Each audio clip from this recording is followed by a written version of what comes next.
los 4 jinetes del Apocalipsis. El primer sello. Vi cuando el Cordero abrió uno de los sellos y oí a uno de los 4 seres vivientes decir, como con voz de trueno, ven y mira. Y miré, y he aquí un caballo blanco, y el que lo montaba tenía un arco, y le fue dada una corona, y salió venciendo y para vencer. Apocalipsis, capítulo 6, versículos 1 y 2.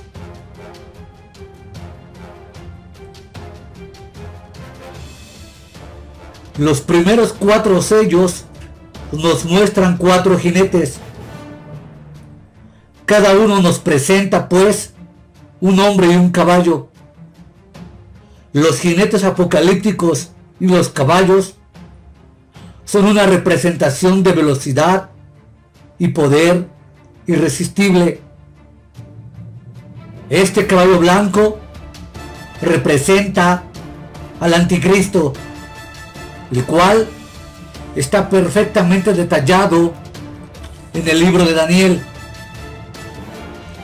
Es aquí que encontramos la descripción más completa del hombre de pecado. Primero, se le ve bajo la figura del cuerno pequeño. Como ha existido discusión sobre esta expresión, realmente se aplica al anticristo, nos proponemos examinar más cuidadosamente lo que aquí se dice del pequeño cuerno. Es unánime que la mayoría de los comentaristas están de acuerdo que se refiere al anticristo. Hay varios rasgos sencillos que hacen relativamente fácil reconocer su persona, siempre que la escritura nos lo pone adelante. Por ejemplo, su orgullo blasfemo e insolente, su exaltación por encima y contra Dios, su guerra inicua y cruel contra el pueblo de Dios, su fin súbito y terrible, sobrenatural. Comparemos estas características con lo que se dice del pequeño cuerno en Daniel 7 y 8. En Daniel 7, en los versículos 7 y 8 leemos: después de esto, seguí mirando en las visiones de la noche, y he aquí una cuarta bestia, espantosa y terrible, y en gran manera fuerte, la cual tenía dientes grandes de hierro, devoraba y desmenuzaba, y lo sobrante lo pisoteaba con sus patas, y era muy diferente de todas las bestias que vi antes de ella, y tenía 10 cuernos. Mientras yo contemplaba los cuernos, he aquí que otro cuerno pequeño salió de entre ellos, y delante de él fueron arrancados 3 cuernos de los primeros, y aquí que este cuerno tenía ojos como de hombre y una boca que hablaba con gran arrogancia. Esto se refiere al lanzamiento del pequeño cuerno dentro de los límites del Imperio Romano, porque es representado por la cuarta bestia. La primera cosa que dice del pequeño cuerno es que tiene ojos como ojos de hombre, lo cual indica razonamiento e inteligencia, y una boca que habla con gran arrogancia, esto es, con grandes pretensiones y blasfemias. En 7:21 se dice de él que hacía guerra contra los santos y los vencía. Esto hace referencia a la persecución de los judíos fieles y que está de acuerdo perfectamente con Apocalipsis capítulo 13 versículo 7. Y se le permitió hacer guerra contra los santos y vencerlos. En el versículo 25 se nos dice: y hablará palabras contra el Altísimo. Sin duda, esto sirve para identificar a este pequeño cuerno como la primera bestia de Apocalipsis 13. Y se le dio una boca que hablaba palabras arrogantes y blasfemias. Versículo 5. Si necesitamos más pruebas, la tenemos en el resto del versículo 25. Y tratará duramente a los santos del Altísimo, y serán entregados en su mano hasta un tiempo, y tiempos, y medio tiempo. Un tiempo es igual a un año. Véase Daniel capítulo 4 versículo 23 y Apocalipsis capítulo 12 versículo 14 y capítulo 12 versículo 6. De modo que un tiempo y tiempos y medio tiempo son 3 años y medio, durante los cuales los santos serán entregados en su mano.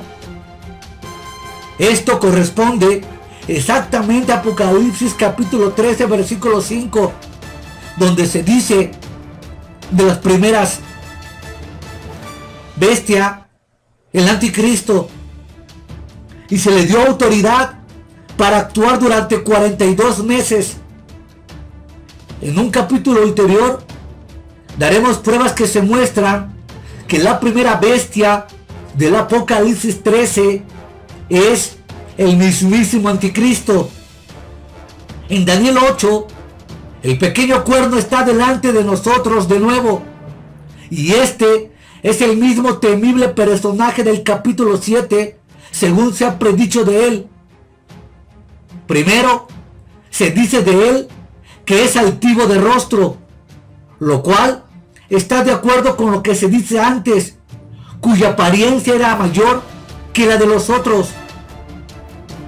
Segundo, se dice de él que creció mucho hacia el sur y el oriente y hacia la tierra gloriosa, lo cual está de acuerdo con otro cuerno pequeño salido de entre de ellos, y delante de él fueron arrancados 3 cuernos.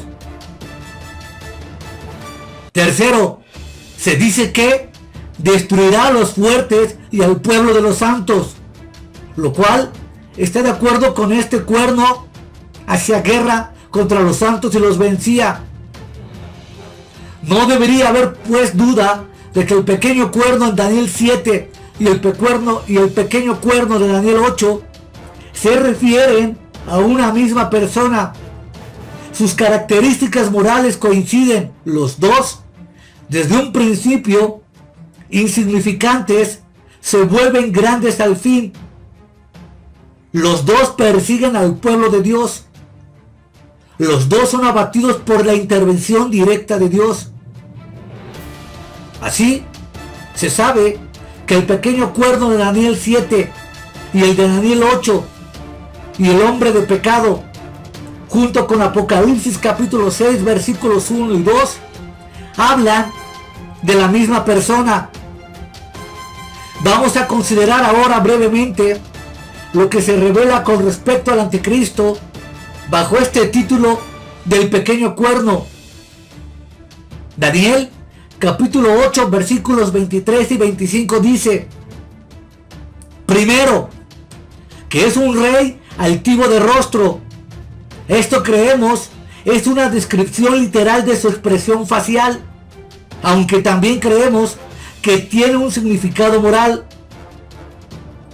Así, a la luz de este pasaje, parece claro que cuando el anticristo es denominado el rey de rostro altivo, la referencia no es a sus facciones reales, sino que también se intima que estará capacitado para hacer frente a los peligros más espantosos y las escenas de horror más desoladoras sin inmutarse.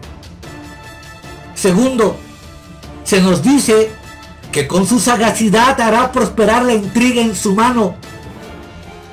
Otra versión expresa poder entender frases oscuras. La palabra hebrea frases oscuras es la misma que se usa en Jueces capítulo 14 versículo 12 con referencia a los enigmas de Sansón o a las preguntas complejas de la reina de Seba, hecho y dichos enigmáticos que se le atribuyó al rey Salomón. Así, este será uno de los dotes de la fascinación con que el anticristo va a deslumbrar a la humanidad. Se presentará como uno en quien están escondidos los tesoros de la sabiduría y del conocimiento. Va a embaucar al mundo con las soluciones de los enigmas de la vida y lo más probable, por medio de su revelación de poderes ocultos implantados en el hombre hasta ahora insospechados por la mayoría, y de fuerzas y secretos de la naturaleza preveniente de desconocidos. Tercero, y su poder se fortalecerá, mas no con propia fuerza. Esto se explica en Apocalipsis capítulo 13 versículo 2, donde leemos: y el dragón le dio su poder y su trono y su gran autoridad. Así lo dice el mismo Tesalonicenses 2:9, cuyo advenimiento es por la actuación de Satanás con todo poder y señales y prodigios mentirosos. Por ello, los hombres serán engañados por los milagros que el anticristo ejecutará. Cuarto, y causará grandes ruinas y alcanzará éxitos en sus empresas y destruirá a los fuertes y al pueblo de los santos. Quinto, con su sagacidad hará prosperar la intriga en su mano. La palabra que se usa en el hebreo para sagacidad indica sabiduría e inteligencia. Es la palabra usada por David a Salomón cuando le dice: y Yahvé te dé entendimiento y prudencia. Y es también empleada por Hiram cuando escribe a Salomón: bendito sea Yahvé, el Dios de Israel, que hizo los cielos y la tierra, y que dio al rey David un hijo sabio, entendido, cuerdo y prudente. Segunda de Crónicas capítulo 2 versículo 12. Así se tiene a la vista los métodos traicioneros y mezquinos con que funciona el anticristo, y destruirá a muchos por sorpresa. Versículo 25, que se refiere a que se hará pasar por el príncipe de paz, y después de ganarlos confianza de los demás, se aprovechará de ello para poner en marcha sus sangrientos planes contra ellos. Sexto, se levantará contra el príncipe de los príncipes. Esto indica de modo inconfundible al pequeño cuerno de la bestia de Apocalipsis capítulo 19 versículo 19, donde se nos dice: y vi a la bestia, a los reyes de la tierra y a sus ejércitos reunidos para guerrear contra el que montaba el caballo y contra su ejército. 7. Pero será quebrantado, pero no por mano humana. Esta expresión indica que su sentencia será ejecutada sin intervención o instrumento humano. Que el rey de rostro altivo será quebrantado sin mano humana se refiere a su destrucción por el mismo Señor, y herirá la tierra con la vara de su boca, y con el aliento de sus labios matará al impío. Isaías capítulo 11 versículo 4. En Daniel 9 versículos 26 y 27 se indica los siguientes puntos. Primero, 7 que se refieren a la reconstrucción de Jerusalén después de la cautividad de Babilonia. Segundo, 62 7 hasta el Mesías, el príncipe, esto es, hasta el momento en que él se presente formalmente a Israel como su rey. Ello recibe su cumplimiento en la llamada entrada triunfal en Jerusalén. Tercero, la última semana o 7 que está separada de las otras. La semana 69 termina con la presentación formal de Cristo a Israel como príncipe. Esto lo describe perfectamente Mateo en el capítulo 21. Así, la segunda fue el triste anuncio de la ladera del Olivet en el tiempo de la visitación de Israel. Toda la dispensación cristiana es pasado por alto en esta profecía de las 70 semanas. Así, el propósito será cumplido por medio de un severo juicio que será la respuesta del Señor al rechazo de la muerte y victoria de su Hijo. El juicio de Dios sobre el pueblo es responsable de modo primario de la muerte del Mesías. Esta descripción completa del anticristo está claramente expuesta en los videos que edité del anticristo. No existe estudio más completo y más exhaustivo del anticristo que esa serie de videos donde se narra el ascenso, la carrera, la subida, los propósitos y la caída del anticristo. Así pasamos inmediatamente al segundo sello. Cuando abrió el segundo sello, oí al segundo ser viviente que decía: ven y mira.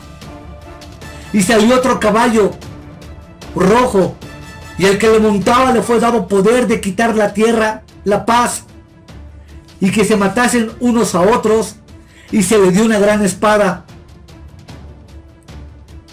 Por ese le fue dado, se subraya también aquí 2 veces, se indica que el Cordero de Dios tiene siempre la iniciativa en sus manos, bajo todas las circunstancias y también con relación al anticristo. Nada escapa fuera de su mano.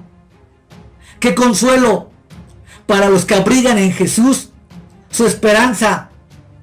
El poder del enemigo no predominará jamás, pues Jesús es el vencedor, quien dijo: nadie podrá arrebatar a las auténticas ovejas de mi mano, en el capítulo 10 de San Juan. La profecía no se contradice nunca, al contrario, tiene una maravillosa armonía. Así, en Isaías y Miqueas, 2 profetas coincidentes acerca del futuro de Sión, de cómo el monte de Jehová será elevado en los postreros tiempos y cómo muchos pueblos concurrirán a él. En los libros de Juan y Marcos vemos otra gran armonía. Los dos hablan primeramente del anticristo, y después de guerras y rumores de guerras, Juan presenta al anticristo como montado en un caballo blanco, y luego aparece, al ser abierto, el segundo sello. El caballo rojo, a cuyo jinete le es dado poder de quitar de la tierra la paz y que se matasen unos a otros, se le dio una gran espada. En Marcos 13 leemos: Jesús respondió y comenzó a decir: mirad que nadie nos engañe, porque vendrán muchos en mi nombre diciendo yo soy el Cristo, y engañarán a muchos. Este, como lo hemos narrado ya detalladamente, es el caballo blanco del anticristo. Así, el jinete montado en el caballo bermejo es porque vendrán guerras y guerras espantosas. en la misma secuencia siempre. Siempre tenemos que tomar en consideración que Jesús dirigió sus charlas proféticas, algunas a Israel y algunas a la iglesia. Detrás de nosotros ya quedaron dos guerras horribles. La Primera Guerra Mundial con sus 10 millones de muertos. La Segunda Guerra Mundial con sus casi 50 millones de muertos. Y después una serie de guerras tales como las de Corea, Vietnam, Camboya, Afganistán, el Golfo Pérsico.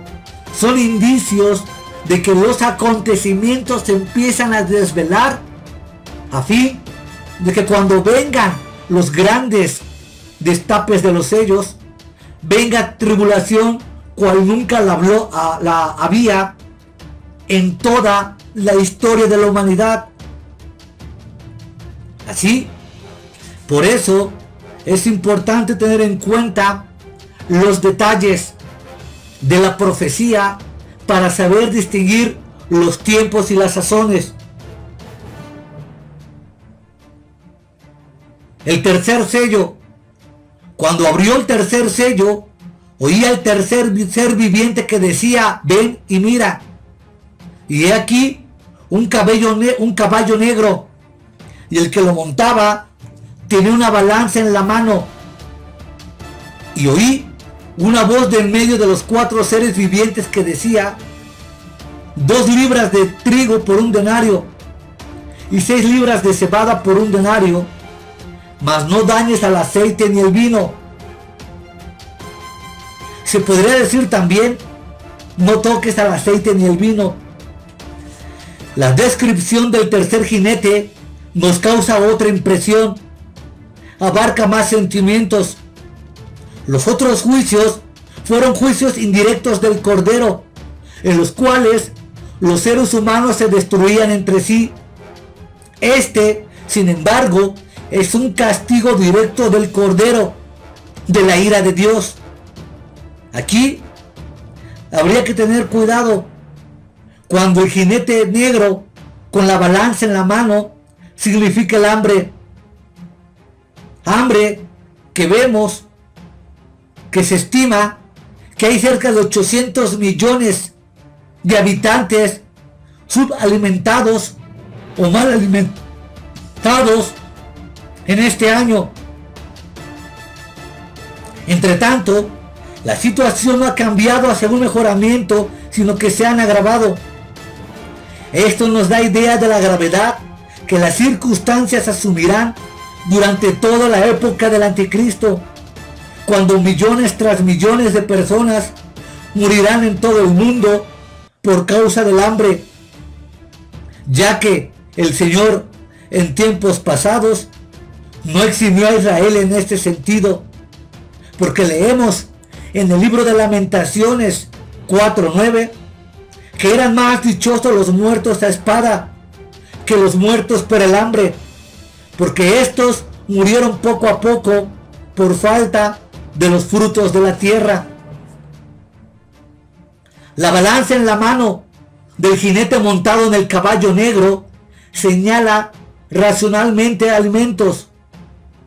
Uno tiene que tomar en consideración en este contexto que el caballo anterior ya causó incontables víctimas, y además de esto, el hambre, una escasa medida de trigo por un denario. Para la época de Juan, esto significaba que las cosas habían subido hasta 8 o 12 veces de su precio anterior. Según Mateo 22, un denario correspondía a la paga de un jornalero por todo un día de trabajo. Esto significa hambre para una familia. ¿Y qué hambre? Si 3 medidas diarias de cebada se pagan con un denario, uno tiene que concientizarse de que normalmente esto es el forraje para caballos y burros. Es pues un alimento inferior. Es significativo que una voz de en medio del trono determine esa muy escasa ración de alimentos. Así,